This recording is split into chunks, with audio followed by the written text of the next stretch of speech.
আসসালামু আলাইকুম রহমতুল্লাহ। গল্পের নাম সৎকার্যের ফল। একবার এক ছোট গ্রামে থাকতেন হাসিম নামের এক গরিব কিন্তু খুব সৎ ও ধার্মিক লোক।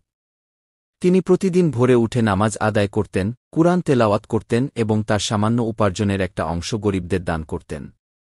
একদিন গ্রামে এক ধনী ব্যবসায়ী এলেন। তিনি বললেন, আমি এমন একজন মানুষ খুঁজছি যার উপর সম্পূর্ণ বিশ্বাস করা যায়। আমি আমার ব্যবসার দায়িত্ব কিছুদিনের জন্য তার হাতে দিতে চাই।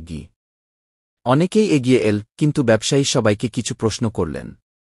যখন হাসিমের কাছে এলেন, তখন হাসিম নম্রভাবে বললেন, আমি দুনিয়ার লোভে কাজ করি না, আমি শুধু আল্লাহর সন্তুষ্টির জন্য সৎভাবে জীবন যাপন করি। ব্যবসায়ী হাসিমের কথা শুনে মুগ্ধ হলেন। তিনি হাসিমকে তার ব্যবসার দায়িত্ব দিলেন। কয়েক মাস পর তিনি ফিরে এসে দেখলেন, হাসিম ব্যবসাকে অনেক উন্নত করেছে, আর একটি পয়সাও আত্মসাৎ করেনি।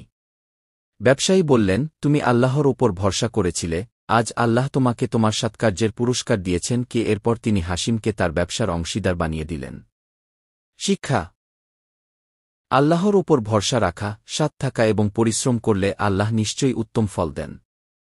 ভিডিওটি ভালো লাগলে একটি লাইক, কমেন্ট, শেয়ার করে দিবেন। আপনার একটি শেয়ার অন্য মুসলিম ভাইবোন বা অন্য ধর্মের ভাই বোন দেখার সুযোগ পাবে। চ্যানেলটি সাবস্ক্রাইবার করে দিবেন। সবাইকে ধন্যবাদ। আল্লাহ হাফেজ।